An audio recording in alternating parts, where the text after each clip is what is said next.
All praises, honor, and glory to Yahawah, bahasham, Yahawashi. Double honors to the elders and apostles, a great millstone that rule well. Peace to the elect tabernacle of David. So you got Matthew 11, starting at 4. Yahawashi answered and said unto them, Go and shoot John, Yachanan, again, those things which ye do hear and see. The blind receive their sight, and the lame walk, the lepers are cleansed, and the deaf hear, the dead are raised up, and the poor have the gospel preached to them. And blessed is he whosoever shall not be offended in me. And then you got the next two verses. And as they departed, Yahawashi began to say unto the multitudes concerning John, What went ye out into the wilderness to see? A reed shaken with the wind? But what went ye out for to see? A man clothed in soft raiment? Behold, they that wear soft clothing are in kings' houses. Now I believe that's going to Catamites. If you don't know what that is, well, you might not want to Google it, but so you've got this soft clothing, and I believe the term what is it? I think this goes back to the Greek term for bastard, if I'm not mistaken. But it says malakos, soft to the touch, metaphor in the bad sense, effeminate, of a catamite, of a boy kept for homosexual relations with a man, of a male who submits his body to unnatural lewdness, of a male prostitute. So you also have that, and when it goes into know ye not, that the unrighteous shall not inherit the kingdom of Yahawah, bahasham, Yahawashi. The word there for effeminate is that word malakos. That's the same spirit on them offended people, man. Blessed is he whosoever shall not be offended in me. This word, look, scandalizo, scandalizo, scandal. So you get the term scandal. Strong's G 4624, scandalizo. So this thing can be scandalous. Set ones are offended at the gospel. It says to put a stumbling block or impediment in the way, to impede something, that means. Upon which another may trip and fall, metaphor to offend, trip and fall. What does that remind you of? Just like Peter was a rock, and thou art an offence unto me. Look at this, you've got Isaiah 8 and 14. And he shall be for a sanctuary, but for a stone of stumbling, and for a rock of offence, to both the houses of Israel, for a gin and for a snare, to the inhabitants of Jerusalem, Yerushalayim. You've also got that in 1 Peter 2 and 8. And a stone of stumbling, and a rock of offence, even to them which stumble at the word, being disobedient, whereunto also they were appointed. We'll take a moment to cuss a Christian again. Disobedient, meaning you don't do a certain action based on your faith. Offended.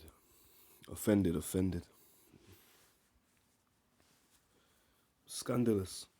It also says to entice to sin, to cause a person to begin to distrust and desert one whom he ought to trust and obey.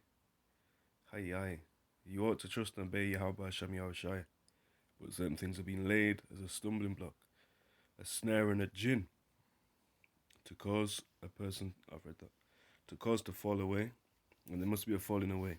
Let me get a water.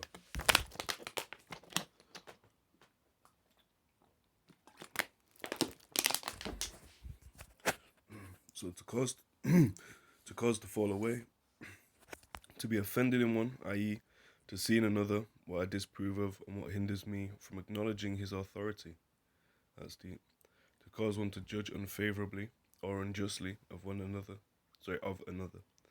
Since one who stumbles or whose foot gets entangled feels annoyed.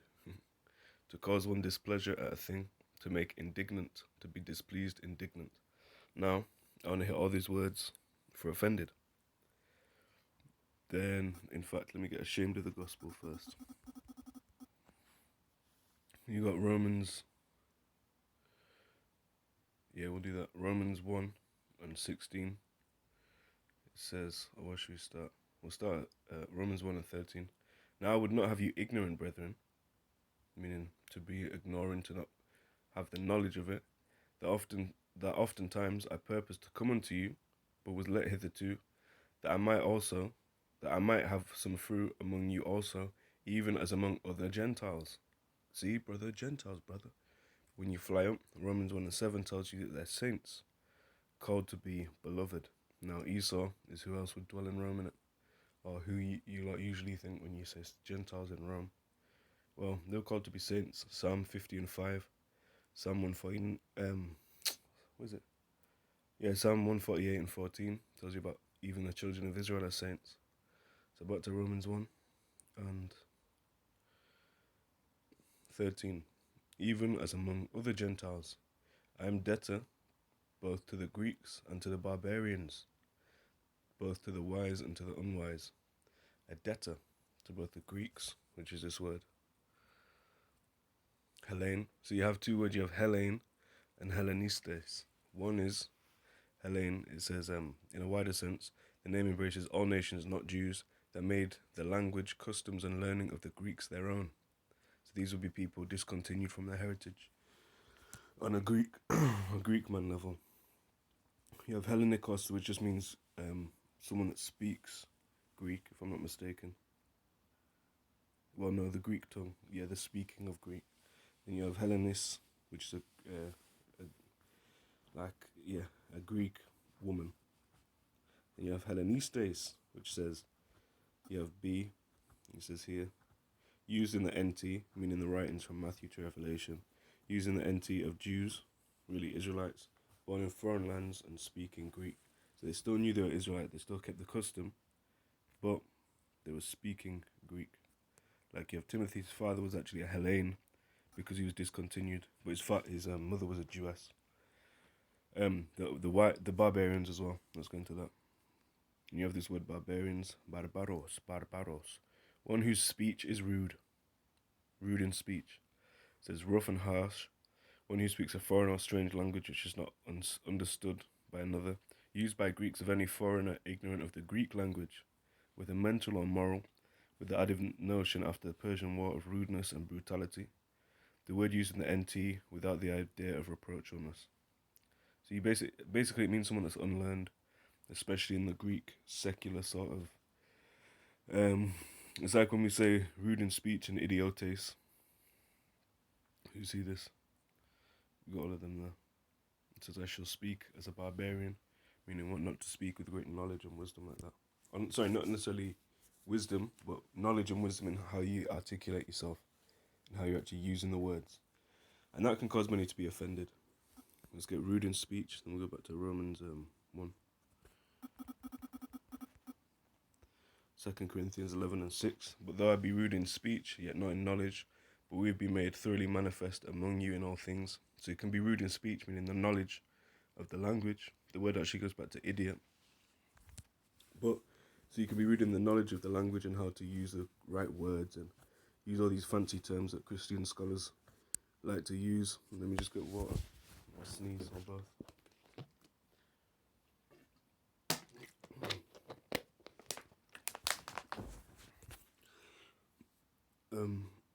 Yeah, rude in speech. So we don't know all these about soteriology. Well, when you go into it, it's soteros, and that means salvation. And we try to, but we're not. That's not our lot, man. Our lot really isn't trying to go into the English words and the Greek words and the Latin, and that's not really our lot. We still do it. We still try to, but you've got them Edomite scholars that will just dust us in the Greek or whatever. But that's fine. Rude in speech yet not in knowledge. Romans 1, and then we're going to go to the word offended and get them.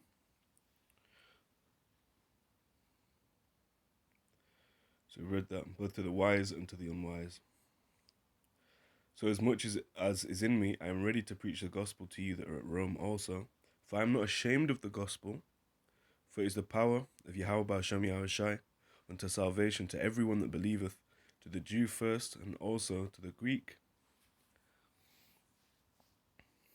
So this word ashamed,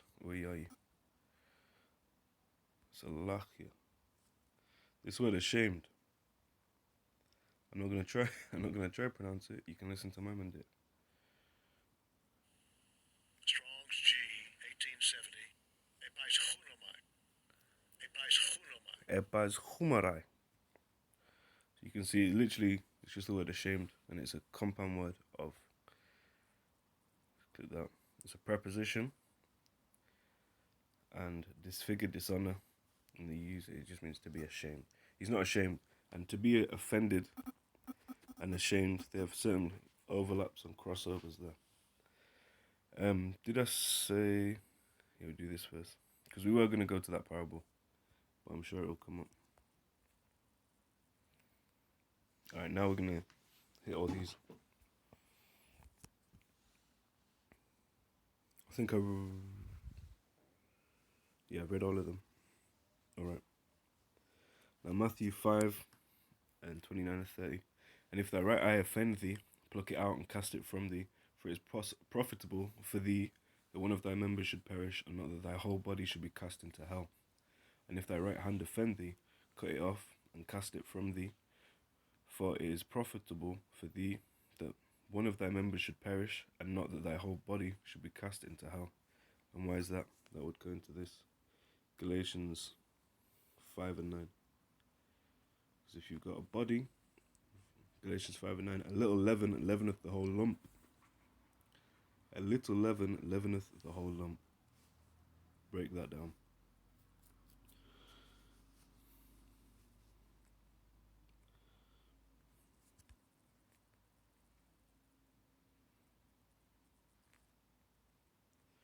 Right, then you got Matthew 11 and 6, what we just read. And blessed is he whosoever shall not be offended in me. Now we're going to get the whole parable. Now where does it start?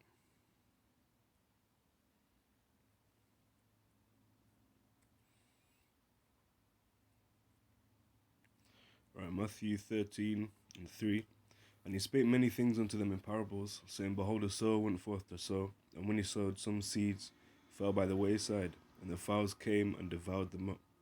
Some fell upon stony places, where they had not much earth, and forthwith they stood up, because they had no deepness of earth. And when the sun was up, they were scorched, because they had no root. They withered away. Let's get the word root. The word root there is riza, which I think is where you get the... Is that where you get the term radical? But root. Mostly used of a literal tree. Obviously root and offspring. The root is where it springs from, and offspring is what springs from it. Because they had no root, they withered away. And some fell among thorns, and the thorns sprung up and choked them. But others fell into good ground and brought forth fruit, some 100-fold, some 60-fold, some 30-fold. Who hath ears to hear, let him hear. And it says, And the disciples came and said unto him, Why speakest thou unto them in parables? He answered, and said unto them, Because it is given unto you to know the mysteries of the kingdom of heaven, but to them it is not given. That's an election, even within Israel. Certain things he put out knowing people would get offended, just for a stumbling block for them just to not get it. Read John the 6th chapter. It says, For whosoever hath, to him shall be given, and he shall have more abundance, but whosoever hath not, from him shall be taken away even that he hath. What does that remind you of? Luke the 19th chapter, when it talks about the parable of the workers, and you're an austere man, that's why I put it in a napkin. Spirit. So it says, Matthew 13 and 18, Hear ye therefore the parable of the sower. When anyone heareth the word of the kingdom and understandeth it not, then cometh the wicked one, and catcheth away that which was sown in his heart. This is he which received seed by the wayside. But he that received the seed into stony places, the same is he that heareth the word, and anon with joy receiveth it. Yet hath he no root in himself, yet hath he not root in himself, but dureth for a while, meaning endures for a while. For when tribulation of persecution ariseth because of the word, by and by he is offended. By and by he is offended. He also that receives seed among the thorns is he that heareth the word, and the care of this world, and the deceitfulness of riches choke the word, and he becometh unfruitful. But he that receives seed into the good ground is he that heareth the word, and understandeth it, which also beareth fruit, and bringeth forth some 100-fold, some 60, some 30. So by and by he is offended, man. Because the word, immediately he stumbles, he falls away. They fall away, fall away, fall away, fallen. These are the fallen angels, man. Or another set. Obviously you have the ones that fell off, meaning they fell from their estate, but To offend a stumbling block is another falling away. So these are another lot of fallen angels. Yeah, that's a good point. Matthew 13:57, and they were offended in him. But Yahawashi said unto them, a prophet is not without honor, save in his own country and in his own house. Matthew 15:12, then came his disciples and said unto him, knowest thou that the Pharisees were offended after they heard the saying?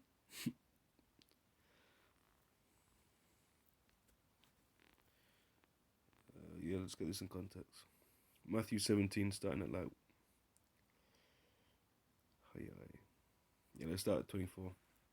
And when they were come to Capernaum, they that received tribute money came to Peter and said, doth not your master pay tribute?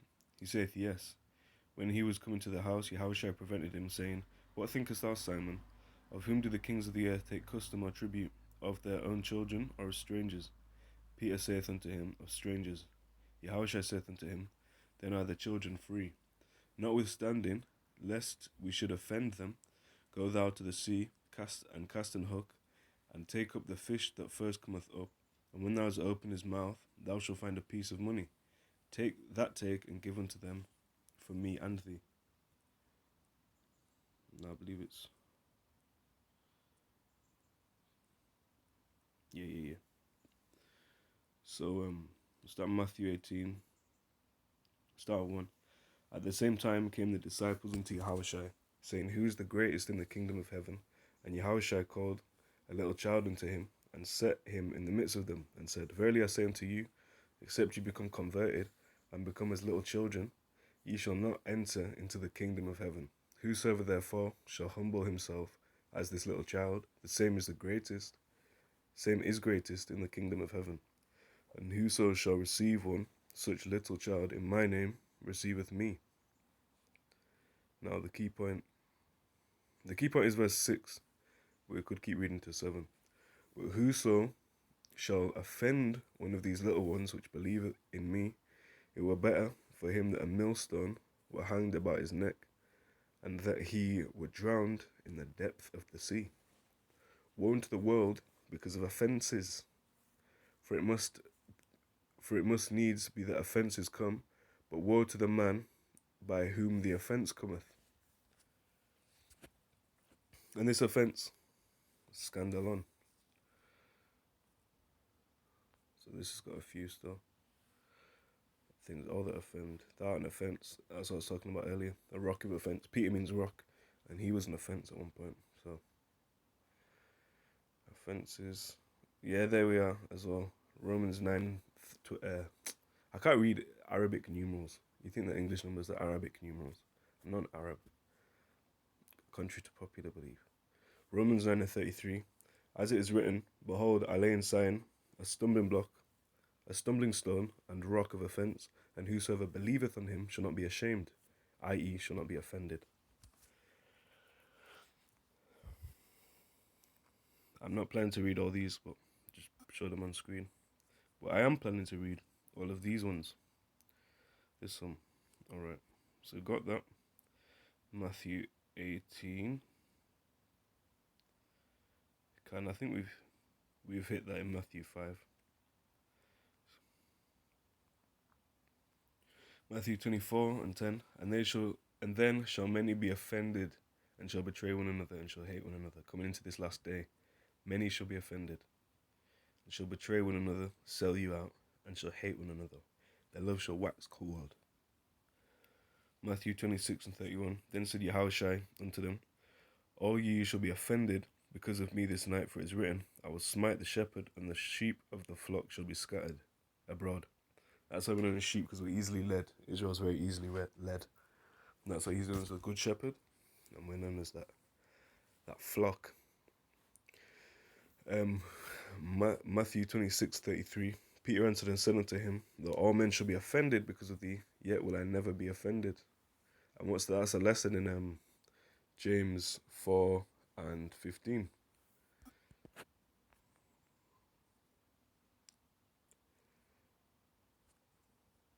I'll be stumbling there. I can find that.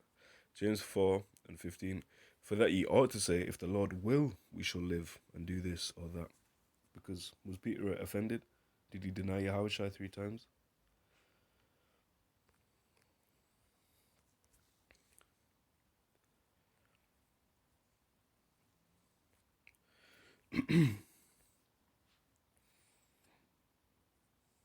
Mark 4:17, and have no root in themselves, and so endure, but for a time afterward, when affliction or persecution ariseth for the word's sake, immediately they are offended.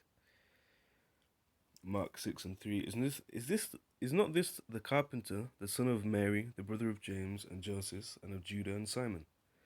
And are not his sisters here with us? And they were offended at him.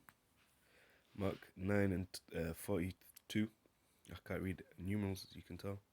And whosoever shall offend one of these little ones that believeth in me, it is better for him that a millstone were hanged about his neck, and he were cast into the sea. 43. And if thy hand offend thee, cut it off. It is better for thee to enter into life maimed, than having 2 hands to go into hell, into the fire that shall never be quenched. See, brother, see hell. The next verse, or verse 45, skip a verse, next verse. And if thy foot offend thee, cut it off, for it is better for thee to enter halt into life than, let's look at that word halt. Better and salachia. And if thy foot offend thee, cut it off. It is better for thee to enter halt into life than having 2 feet to be cast into hell and into the fire that shall never be quenched.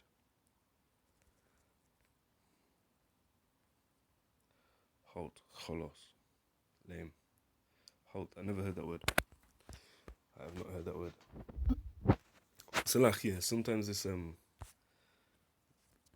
what do you call it, technology can just get stressful, man. Let me see. Because a lot of these are, all of these are pretty much what we've read already. Well, Luke 7:23, and blessed is he whosoever shall not be offended in me. Now there we are. What I was saying. Remember the word offend coming a stumbling block. He said when John 6:61, when Yahawashi knew in himself that his disciples murmured at it, he said unto them, doth this offend you? What, and if ye shall see the Son of Man ascend up where he was before? Doth this offend you? That whole chapter. Even starting before that. He's the whole time. Oh man, read it for yourself. I don't want to spoil it. No spoilers. But read that. Doth this offend you? That's a cold chapter, man. Alright, so I think we've hit. This is the last one I wanted to hit in the Synoptic Gospels. John 16:1. Yo, shout out brother Yahawah. John 16. These things have I spoken unto you, that you should not be offended. They shall put you out of the synagogues. Yea, the time cometh that whosoever killeth you will think that he doeth Yahawah bahasham Yahawashi service. And these things will they do unto you, because they have not known the Father, nor me. Oh man, you can't be offended, because there's going to be a time. Let me read it again. John 16:2. They shall put you out of the synagogues. Yea, the time cometh that whosoever killeth you will think that he doeth God service. That's offensive. That's so rude. Many shall be offended, man.